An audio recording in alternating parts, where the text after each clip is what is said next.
तकरीबन 70% पेशेंट ऐसे होते हैं। जब पेशेंट कहता है कि मेरा वजन कम हो गया तो सबकी पहली फर्ज क्या बनती है? उसका वजन बढ़ा। तो पहला उपक्रम हमारे हर एक पेशेंट का होता है भ्रूण। नेक्स्ट, हाँ इसको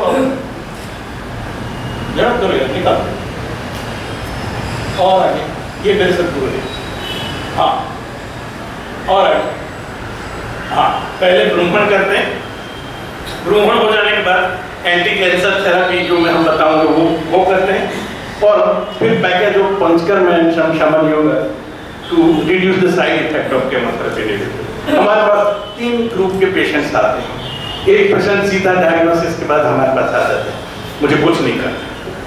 दूसरे होते हैं नहीं आपकी भी ट्रीटमेंट करेंगे, वो अंग्रेजी की ट्रीटमेंट। और तीसरे वो होते हैं कि वो सब अंग्रेजी ट्रीटमेंट लेने के बाद बड़े बुरे हाल होते हैं, वो लोग ठीक होने के लिए या उसकी साइड इफेक्ट कम हो उसके लिए।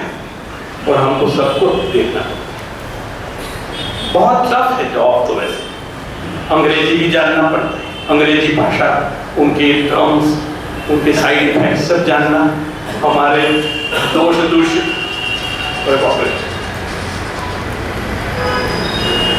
सॉरी बंद करना भूल गया।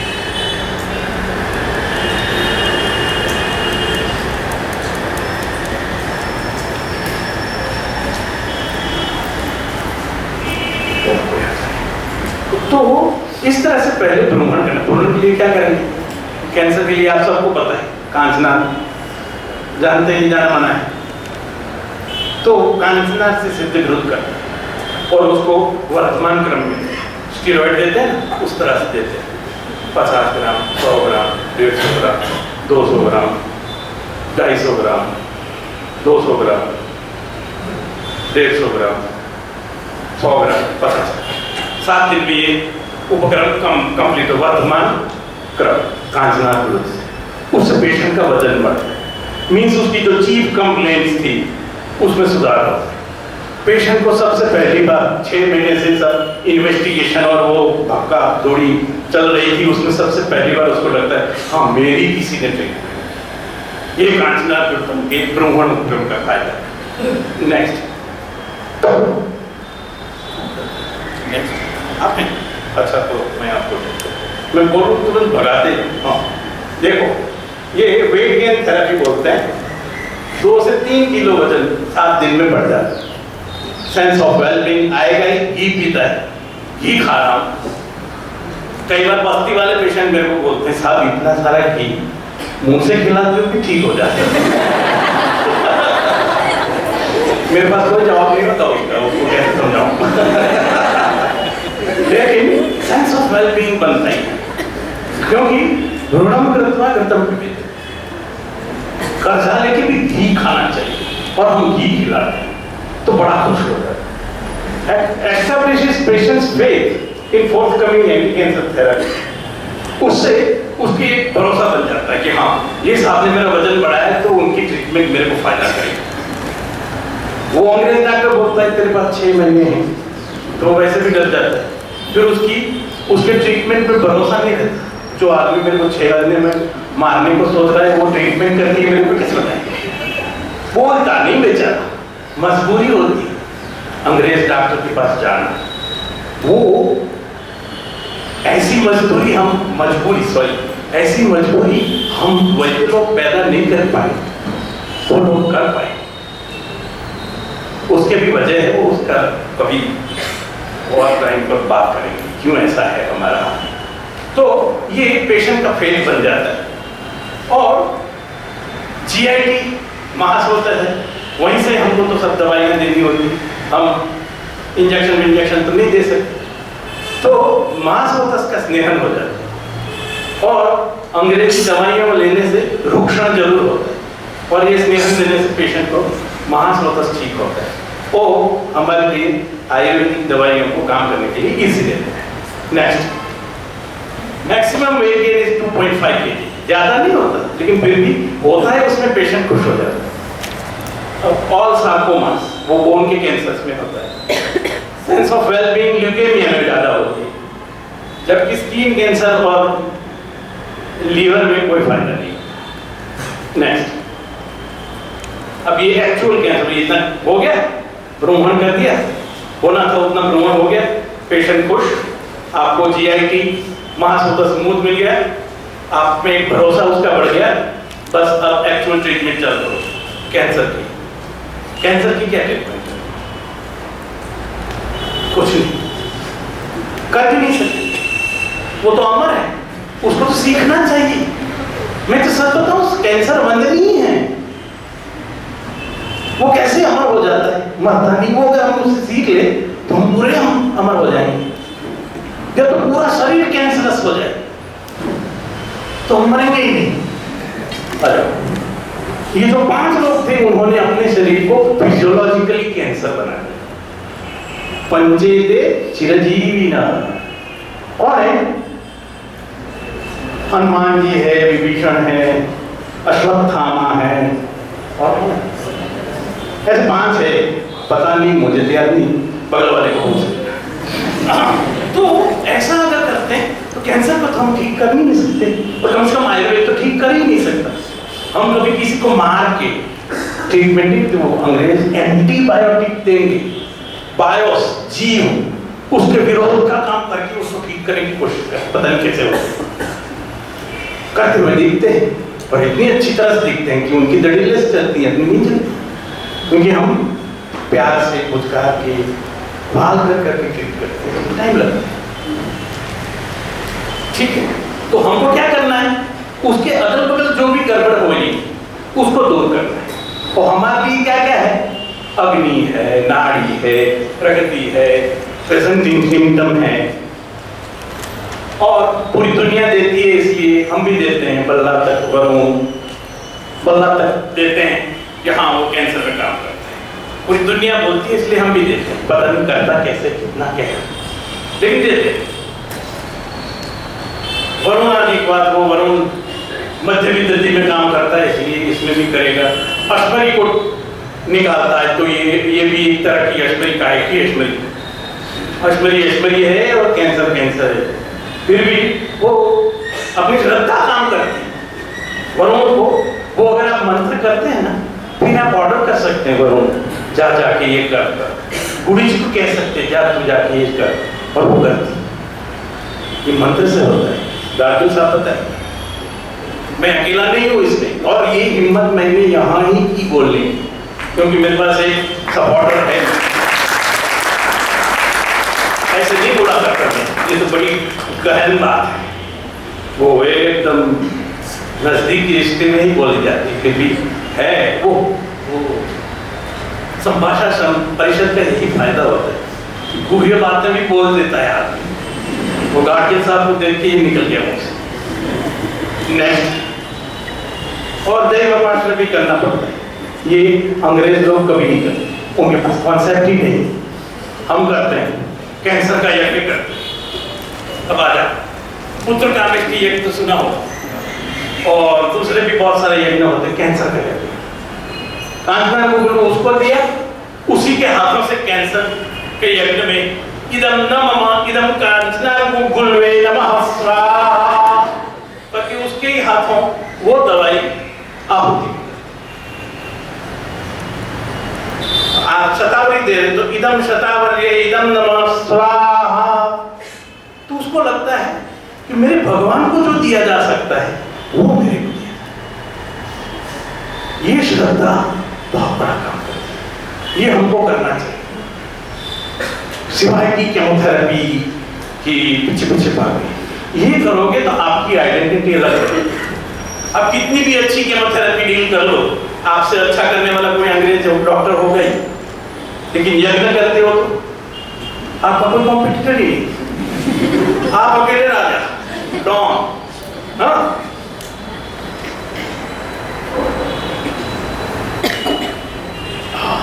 बड़ा रसक्षय हो रहा है। हाँ, मंत्र देते हैं जो अभी मैंने बताया, और हाँ शिरोधारा भी रेकी। आप शिरोधारा तो करते ही होंगे, आप शिरोधारा के साथ रेकी करो। ये मेरे कैंसर पेशेंट का अनुभव है, बड़ी मजेदार चीज। पेशेंट को वैसे भी टेंशन रहता है, कैंसर फील करता है, उसको शिरोधारा कराओ और साथ में रेकी दो। ये दोनों से वो ध्यान में चला जाता है, पता नहीं कैसे।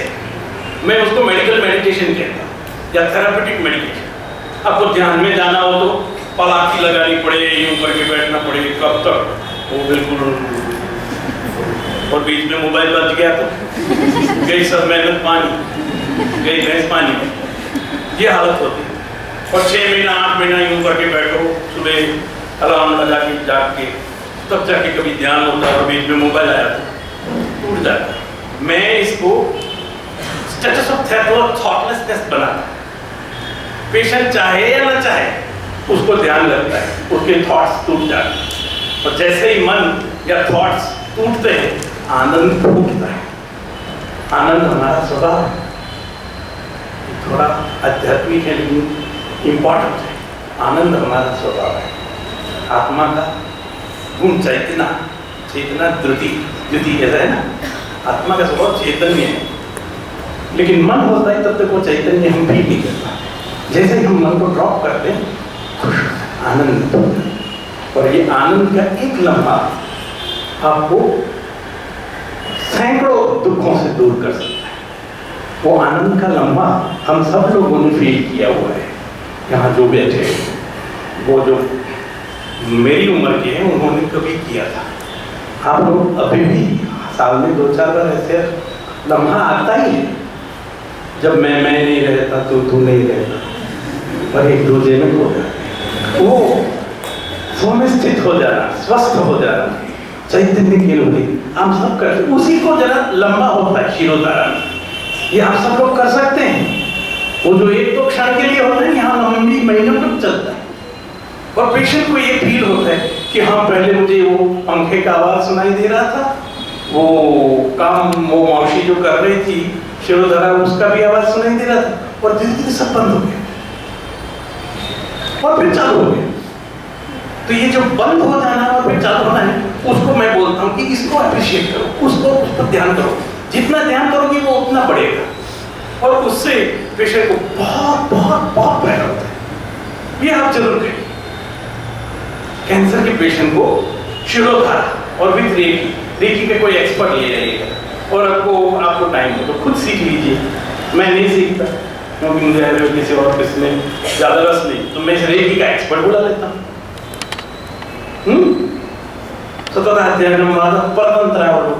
तद्विदाचार्य सेवा, तो मेरी बुद्धि में बढ़ती जाती। तो इस तरह से ये शिरोधारा रेकी करो और कैंसर का यज्ञ करो। मंत्र सभी को दो। कौन से मंत्र दूंगी? सिद्ध मंत्र है वो देना है। ओम नमः शिवाय, ओम नमो भगवते वासुदेवाय, हरे राम राम राम हरे हरे कृष्ण कृष्ण कृष्ण हरे हरे। मणिपद्मे ओम नमो हरिहंतां नमो सिद्धां नमो हरिहं। अल्लाह अल्लाह अकबर अल्लाह। हर एक धर्म में कैसे सिद्ध मंत्र, मोहम्मदन में, क्योंकि कैंसर हिंदू नहीं होता तो मोहम्मदन तो उसको मदद नहीं उसको देंगे, और हम ही देंगे। हमारे गुरु जी तो कई बार ऐसे मंत्र देते, मिलने पर, ये गुजराती वर्ड है, छोड़ना है, बस ये बोलता रहे पूरे दिन छोड़ना है। दूसरे एक पेशेंट को दिया था, ये भी चला जाए। वो सही में बहुत काम करता है अगर आप मंत्र करते हैं। मंत्र रसायन होता है, और आपने वाक सिद्धि आती, लब्धे ना रसायन, वाक सिद्धि प्रणतिम कांति, तो वाक सिद्धि आती, फिर आप कुछ भी बोलो वो ठीक हो जाता है। मेरे सदगुरु बोलते हैं ये भी चला जाए, ये बोलता है उसकी माला कर, तो 15 दिन माला करता है, उसको लगता है हाँ यार ये पहले मेरे को मलेरिया हुआ था वो चला गया, पहले मुझे खांसी हुई थी वो भी चला गया, मैं तो हूँ। उस तरह से कैंसर है तो वो भी चला जाएगा, मैं रहूंगा। ये मंत्र की इफेक्ट है। वैसे ये सिद्ध मंत्र करो तो आध्यात्मिक फायदे भी होते होंगे, आपका आत्मा का कल्याण। वो मेरा कोई रोल नहीं है, मैं कोई बाबा साधु नहीं, मेरे को तो पेशेंट को ठीक करना है, इसलिए मंत्र देना है। नेक्स्ट, और टाइम जा रहा है यार। वो जो अगल बगल की चीजें हैं ना, वो अग्नि को रिस्टोर करते हैं, नाड़ी को सेटल करते हैं, प्रेजेंटिंग सिम्टम के लिए कुछ दे देते हैं, स्पेसिफिक कैंसर के लिए स्पेसिफिक मेडिसिन देते हैं, और बल्ला तक वरुण तो सब में देते ही देते हैं। इस तरह से नेक्स्ट सभी पेशेंट की जनरल कंडीशन देखना है, सूर्यशेखर सीतोपलादी और अजमोदादी, रसायन, स्वादिष्ट विरेचन और अमृता सत्व, ये सभी पेशेंट्स को देते हैं। आपका एक प्रिस्क्रिप्शन तो ये बन गया, उसमें से चॉइस करते रहो, सभी को एक साथ देना जरूरी नहीं, 1 2 2 2 3 2 कैसे भी, तो एक प्रिस्क्रिप्शन आपका बन गया। नेक्स्ट थोराग्नि, सब लोग जानते हैं, कोई नई चीज की बता रहा हूं मैं, चित्रकाली है, अग्नितुल्य है, पाचन चूर्ण है, द्राक्षा सब है, इसमें किसी एक को, 2 को, 3 को चुनो, वो दे दो। नाड़ी देख के आपको करना हो तो वायु के लिए विषमुष्टि, पित्त के लिए कुटकी, कफ के लिए गला तक, आप उसके लिए अपने भी बना सकते हो, वायु के लिए अजमोदादी, पित्त के लिए अविपति, कफ के लिए सीतोपलादी, ऐसा कोई भी बना सकते हो, लेकिन नाड़ी को देख के ट्रीटमेंट करना है, और नाड़ी देखना है और ट्रीटमेंट लिखना है। ये एक्टिंग भी सीखनी पड़ेगी। नाड़ी देखना है, भले ही पता चले या न चले कि क्या है क्या नहीं, लेकिन नाड़ी देख के ट्रीटमेंट लिखो, ये हमारी आइडेंटिटी है। कोई अंग्रेज डॉक्टर नाड़ी देख के दवाई नहीं लिखता, हमको नाड़ी देख के दवाई लिखना भले ही कुछ भी हो, लेकिन नाड़ी देख के आपने नब्ज देख के ट्रीटमेंट लिखिया, जानते हैं ये पुराने हैं, लगता नया है, एकदम छोकरा है, लेकिन गाड़ी वाड़ी सीखा है सर, बड़ा फायदा होता है। हम तो पूरे हो चले, हमारे पर तो वैसे भी विश्वास होता है, हाँ ये पुराने वैद्य है, तो नाड़ी देखे, आपने गुरु, अरे वाह कौन से गुरु हैं आपके, ये पूछेगा। इसलिए आपको तो नाड़ी देखना ही है, भले ही तुमको कुछ समझ में ना आए, नाड़ी देखते वक्त हाँ सुना तो सारा खत्म हो गया, क्या करेंगे, चलो अभी किशोर दे देते हैं, फिर अगली बात देखेंगे। ये सब उसे वो टाइम देता है आपको नाड़ी, अगर नाड़ी में देख लो आत्मिक कफ और आलोचक समान तो बात ही अलग है, लेकिन कम से कम ये तो फायदा है, क्योंकि एक बार नाड़ी से हाथ उठा, फिर आपने सोचा, तो पेशेंट को लगेगा कि ये साला इसको बता रहा है, तो नाड़ी देखते वक्त पूरा प्रिस्क्रिप्शन तय कर देना, इसको ये देंगे, ये देंगे, ये देंगे, ये देंगे, और फिर पेशेंट को लगेगा यार नाड़ी देखने पर तुरंत पूरा प्रिस्क्रिप्शन। ये प्रैक्टिस के फंडे CCIM ने ये कोर्स में नहीं रखा।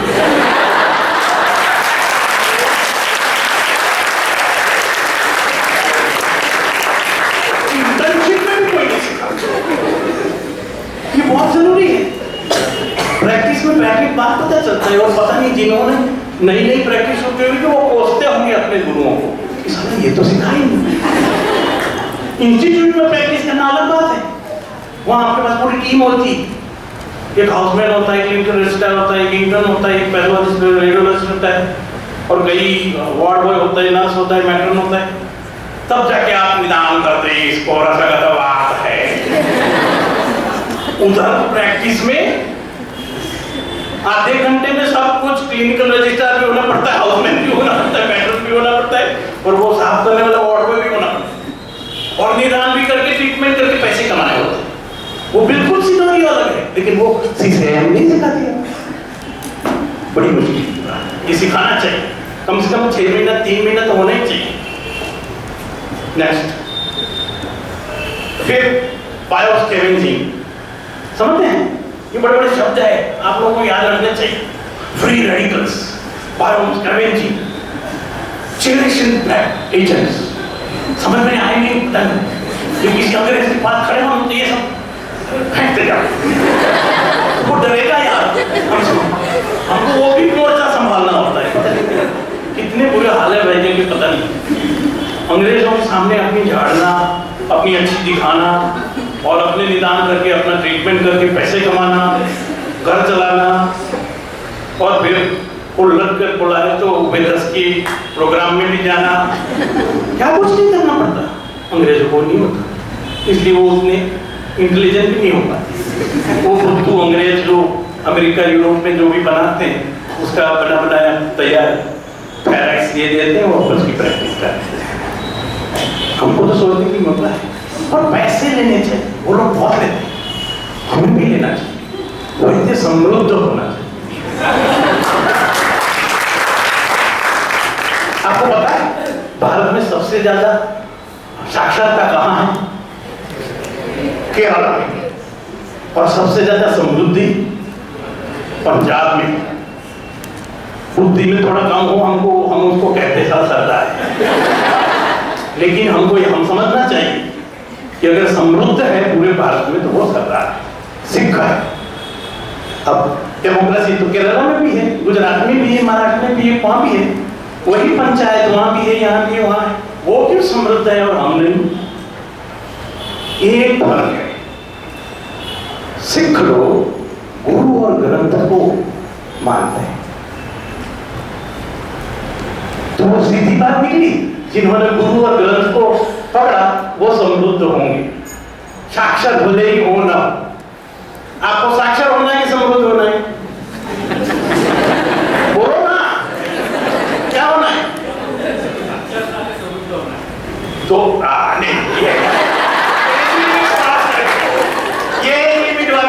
इनको पूछना समृद्ध होना है कि नहीं, पक्का होना है, मैं जानता हूं ये लोगों के डर से बोलो ना बोलो अलग बात। सो समृद्ध होना है तो गुरु और ग्रंथ को पकड़ो। यहाँ सब गुरु तो थे वो रद्द करके, लेकिन ग्रंथ मैंने नहीं देखा।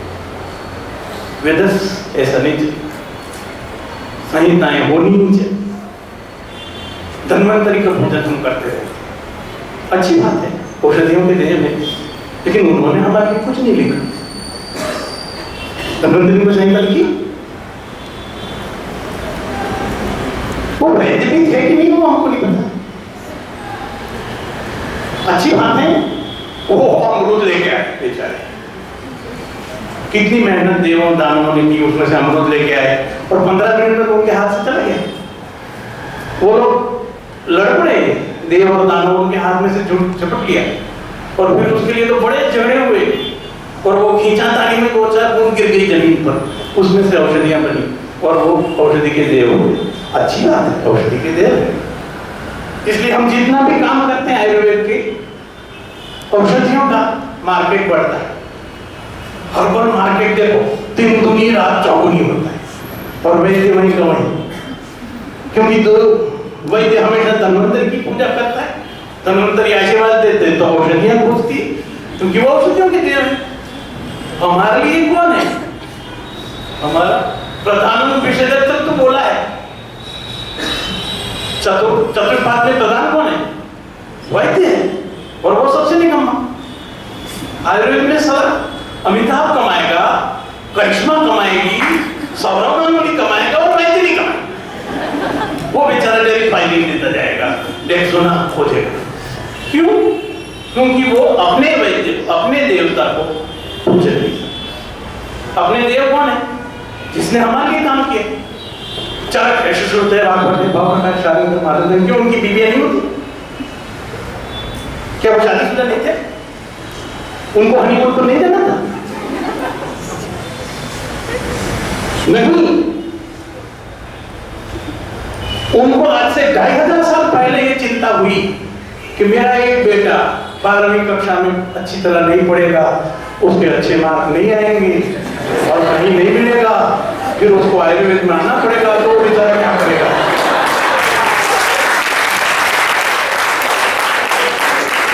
हमारी चिंता, मेरी चिंता, आपकी चिंता, आपकी चिंता, आपकी चिंता 2500 साल पहले जिस आदमी ने की उसका कोई स्थान नहीं है। मुझे ये दर्द होता है जिसने अपनी पूरी जिंदगी घसीट डाली हमारे पीछे कि नहीं मेरा बेटा कुछ खाएगा, मेरे बेटे को गाड़ी में घूमना होगा, लेकिन मार्क नहीं आए होंगे तो क्या करें? उसके लिए वो बना के गया है, उसको हम याद नहीं करते। और जिनके हाथ में अमृत 10 मिनट भी नहीं ठहर पाए और उन्होंने तो औषधियां नहीं पैदा की, वो तो चीना चटनी में 2-3 बूंद गई थी, फिर भी हम उनको हमेशा नमामि धन्वंतरि महादेव चिल्ला करना चाहिए, क्योंकि वो औषधियों की देर है और औषधि चतुष्पाद का एक भाग है। लेकिन जितनी उनकी हम पूजन करते हैं, औषधियों का मार्केट बढ़ता जाता है, कंपनियां खाती पीती तगड़ी होती जा रही है, वैद्य इक्का दुक्का ऐसा होता है। क्यों? क्योंकि वो ग्रंथ को देखो, ग्रंथ हो सदग्रंथ को वो भी अच्छे खासे रूम है। मैं एविडेंस बेस्ड वैक्सीन बता, प्रत्यक्ष तो वही अदृष्टम इदम तो प्रत्यक्ष प्रदर्शनात् आगमस्तत्वा नमीमांसं प्रत्यक्ष मंत्रवाचन प्रयोग। तो इस तरह से ग्रंथ और सद्गुरु इनको जिन्होंने पकड़ा वो समृद्ध हुए। हम और ये फैसिलिटी आयुर्वेद में और किसी साइंस में नहीं, जहाँ ग्रंथ और सद्गुरु दोनों अवेलेबल है। अगर हमको समृद्ध होना हो, ग्रंथों और सद्गुरु को पढ़ो, उनसे प्रेम करो, उनसे प्रेम करो यार। संहिता को पढ़िए मत, पढ़ने की चीज नहीं, वो होगी। पुराने लोग, हम लोग पढ़े, अभी डाउनलोड का जमाना है। सबसे कंप्यूटर आया, सीडी ड्राइव देखी, मैंने लगा यार ये तो डाउनलोड करने की चीज है। डाउनलोड कैसे करेंगे? संहिता को चिपकाओ, गले से लगाओ, छाती से लगाओ, सब डाउनलोड होता है कि नहीं? गले लगाने से, छाती से चिपकाने, सीने से लगाने से वो होता है यार। बोलो ना, हाँ, डरते क्यों? आप लोग उसी से ही सीख सकते हो। आपको चूड़ी बांध के चलो नहीं कराओगे, एवं रुक, उससे नहीं होने वाला। मम्मी बोलती है आप नहीं मानते, पापा बोलते हैं आप नहीं मानते, टीचर बोलता है वो नहीं मानते, लेकिन वो बोलती है, वो बोलता है। 3 बजे की धूप में खुले मैदान में खड़े रहते हैं 2 घंटे, वो आएगा, वो आएगी, उसका सब मानते हैं। इसलिए आजकल संहिता को सीखने का यही तरीका, डाउनलोड कर। डाउनलोड करने में सीडी पढ़ना नहीं पड़ता, सीडी पढ़ी भी नहीं जाती, उसमें तो सब बाइनरी लैंग्वेज होती है, हमको समझ नहीं आता, सिर्फ डाउनलोड कर। तो आज डाउनलोड करने के जमाने में आप लोग कर सकते हैं अच्छी तरह। हम तो बूढ़े हो गए, इसी जमाने में हम भी थे, कभी मैं भी जवान था, लेकिन उस वक्त ये पता नहीं था कि ये संहिता डाउनलोड हो जाता है। आप लोगों को संहिता को डाउनलोड करना है, आपको चरक को डाउनलोड करना है, बात खत्म हो गई। चरक संहिता को डाउनलोड करना है ना, आप चरक को नहीं कर सकते, वरना दोस्ताना वाला मामला हो जाएगा। तो आप संहिता को डाउनलोड करो, आप चरक को डाउनलोड करो, बात प्रेम करने का जमाना, प्रेम करो। तो ऐसे डाउनलोड होता है। और गुरु और ग्रंथ को पकड़ो, समृद्ध हो, विद्वान होगी वो मैं तुम्हें पता, क्योंकि मैं नहीं हूँ, लेकिन समृद्ध हूँ, खाता पीता तगड़ा होता हूँ। बीवी बच्चे को जाके पूछ लो, उनको भी अच्छी तरह से खिलाता पिलाता हूँ। हर रोज 2 फुलानी नोट घर ले जाता हूँ, नेट सब खर्चा निकालते हो, ठीक है? तो इस तरह से आपका प्रिस्क्रिप्शन नहीं बन जाएगा। नेक्स्ट, अब हर एक कैंसर, आपका जो भी कैंसर का है, उसके लिए क्या करना है? ब्रेन का कैंसर है, सेंट्रल एसिडिका कस्तूरी भैरव। ऑप्थेल्मिक कैंसर है, लेफ्ट रेटिकुलर और सप्तामृत लो। एक रसायन की औषध जरूर इस्तेमाल करना। आयुर्वेद सिर्फ और हर्बल से कैंसर ठीक नहीं होता, मेरा ऐसा मानना है। कुछ होंगे जो सिर्फ हर्बल से, ये कल औषधि वाली यहाँ तो बहुत होते हैं, मेरे से नहीं हुआ है। ओरोफैरिंजियल कैंसर है, उसमें षड्बिंदु तेल और नासार स्वरवटी। टंग कैंसर है, एरेंजियल कैंसर है, तो उसमें जिंजिबल ऑक्सीजन, केसिया ऑक्सीडेंटलिस और सिंघना गुगलू। ब्रेस्ट कैंसर, कितनी सरल बात है, कोई ऐसी उठपटांग कहीं से त्रैलोक्य के डम्बर रस या रुद्र रस, ऐसा कुछ जो अपन रूटीन में, जो अपने क्लिनिक में होता है उससे ही करना। और भाई सीडी दे देना सब, क्योंकि अब सब नोट करने लगे, मेरे सामने में देखेंगे, अरे हम सब लोग को देख के आए, देखने आए, कितने हसीन और नौजवान। तो ये सब सीडी दे देगा, उसमें देख के फिर जाके नोट कर लो। अभी मेरे को सुन लो, मैं आपको सुनने, आपको सुनाने, आपसे दो मीठी बातें करने आया हूँ, आप नोट कर लो। वो नोट में रहता है, वो छिपकलियां पढ़ते हैं। वो हमारे नंदुरबार का साहब थे, वो बोलते थे चौपड़ी में नहीं खोपड़ी में होना चाहिए। तो खोपड़ी में रखो, डाउनलोड करो सीधा। हम लोगों को पता नहीं चलता ये डाउनलोड है, आप लोग तो करते हैं, तो डाउनलोड करो ना, मुझे सुनो यार, मैं सीधा ब्लूटूथ ऑन करो, मैं वाईफाई हूँ। और क्या, ब्रेस्ट कैंसर है तो एस्पिरेटिव रेसोनोसा और इत्यादि। नेक्स्ट, लंग है तो पीपल लवंगम और हीरक रसायन, स्टमक में एस्पैरागस रसना और कृष्णभंग मस्की, इंटेस्टाइन में मोरिंगा सहजन और पंचामृत पर्पटी, female genital, male genital, leukaemia, bone, liver, उसमें ये बहुत जानी मानी औषधि है, कोई बड़ी बात नहीं है। हमको कैंसर ठीक करना ही नहीं, क्योंकि वो नहीं होता, उसके कारण जो तकलीफें होती उसको ठीक करना है, और उसमें हम माहिर हैं। हम बहुत कुछ कर सकते हैं, पेशेंट को फायदा होता है और पैसा मिलता है, ये इसलिए मैं बता रहा हूं, ठीक है। नेक्स्ट, और फिर तीसरा ग्रुप वो है जो कीमोथेरेपी की साइड इफेक्ट्स, रेडियोथेरेपी की साइड इफेक्ट्स के लेके आते हैं आपके पास कि भाई हम तो बहुत परेशान हो गए।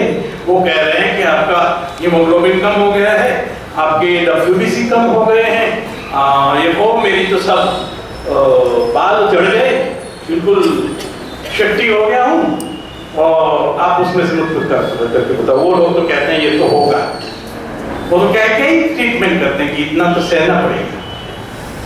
प्रयोगाश्रमें व्याधि नानन नानी को दे, उनको लागू नहीं पड़ता, तो हमको उसको भी ठीक करना है। तो कैसे करते हैं, देखो। नेक्स्ट, वो केमोथेरेपी है, उसके 3 दिन पहले उसको सद्य स्नेहन कराना है, घी और नमक, वो ग्रहण की आवश्यक की चिकित्सा है ना, सद्य स्नेहन वो कराना है 3 दिन। मात्रा बस्ती देना है, माधुतली और सूर्यशेखर और स्मरणमाक्षी खाना के पहले देना है, वही है। हाँ, और हेमजल 10 तरंग का पाठ है, स्वर्ण तरंग है, उसमें हेमजल की गोल्ड वाटर बोलते हैं। मेरी फैमिली की ट्रेडिशन में वो बनता है, आप लोग उसमें से सीख के बना सकते हैं और बहुत पैसे मिल सकते हैं। सोना करके देते हैं, वो सोने की कीमत जानते हैं। केमोथेरेपी उससे महंगी होती है, लेकिन उसका 500 ट्रीटमेंट देंगे, वो तो ज़्यादा ही आप देखो कुछ अंग्रेजी बात करते हैं, सोने का जल देते हैं, आपको स्वर्ण जल देते हैं। अच्छा, सोना पिलाते हैं, सारा तो 30,000 रुपये का होता है। हाँ, तभी तो उसके मैं 3,000 ले रहा हूँ। वो खुशी खुशी देगा कि हम 30,000 का सोना 3,000 में खिला रहा है, वो स्वर्ण जल है, पैसे देगा। और 3,000 का बिल आप कब बनाओगे, 1.5 महीने, 3 महीने, 2 महीने तक, तब 3,000 आएगा, जबकि ये धड़ल्ले से दे देगा, खुशी खुशी दे देगा। तो क्यों ना ले। ये हेमवत वो सदानंद शर्मा की 10 तरंग भी है, उसका त्रयोदश तरंग है, उसमें ये स्वर्ण तरंग की जो हेमजल की फॉर्मूला है वो बनाना होता है। और नहीं आता, नहीं मिलता, मेरे को फोन कर देगा, मैं देता हूँ। फिर फ्रेश कोरिएंडर जूस, उस्तुंबुरी बोलते हैं, कोथिंबीर, उसका रस, और एमरंथस, पालक बोलते हैं, आपको पता है पालक, चौलाई, वो दोनों के रस वो पिला करिए 3 दिन पहले केमोथेरेपी। फिर 3 दिन केमोथेरेपी के दौरान 3 दिन की केमोथेरेपी होती है। हमारे यहाँ के कुछ ऑन्को फिजिशियन हैं, वो जानते हैं कि हाँ हमारे से बहुत ज़्यादा अच्छा नहीं होता, हम कहते उनको जाके बोले कि आपके पेशेंट को लेने देंगे ये सब ट्रीटमेंट, तो कुछ एक ना बोले, कुछ एक हाँ बोले। जिन्होंने हाँ बोला उनके पेशेंट को केमोथेरेपी के दौरान भी देते हैं, क्या सद्य स्नेहन करते हैं, मात्रा बस्ती देते हैं। अरे भाई बंदो, ये ड्यूरिंग 3 दिन, केमोथेरेपी के पहले 3 दिन, ये केमोथेरेपी के दौरान, ये ऑप्शनल है, अगर ऑन्को फिजिशियन आपको करने देता है तो। सद्य स्नेहन चालू रखो, मात्रा बस्ती चालू रखो, फिर कामदा और चतुष्षष्ठी चिपली अदरक के साथ, गोमृत और शक्कर के साथ दो। हेमजल कंटिन्यू करो और कोरिएंडर और एमरल्ड चालू रखो। 3 दिन की केमोथेरेपी हो गई, फिर 3 दिन के लिए नेक्स्ट आफ्टर केमोथेरेपी सद्य स्नेहन और मात्रा बस्ती बंद करो, मंजिष्ठादि और कैशोर चालू करो, हेमजल चालू रखो, कोथिंबरी वो चालू रखो, नीली भृंग आदि शुरू करो और शुद्ध टंका और हनी में मिला के मुंह में लगा के लाल निकाल को। ये इतनी ट्रीटमेंट करो तो कीमोथेरेपी की जितनी साइड इफेक्ट्स है, ल्यूकोपीनिया है, म्यूकोसाइटिस है, हेयर लॉस है, ये सब ठीक होते हैं, बड़े होते हैं, बड़े ठीक होते हैं। कंप्लीटली ठीक नहीं होता फिर भी बड़ा फायदा होता है। और कीमोथेरेपी ये इसमें नोट नहीं किया मैंने, अभी ये तो बातें चल रही थी तभी मैंने मोबाइल से निकाला। कीमोथेरेपी वाले पेशेंट आपके आएंगे कि आप खाना क्या खाएं ताकि तकलीफ कम हो, तो उसके लिए सहजन, बैगन, अदरक, लहसुन और तुलसी डाल के कड़ी बनाना है, वो उसको खिलाना है। दही बड़े खिलाना है, इडली खिलाना है, वो नागवल्ली पत्ता है ना, नागरवेल का पान, उसमें लविंग डाल के वो खिलाना है।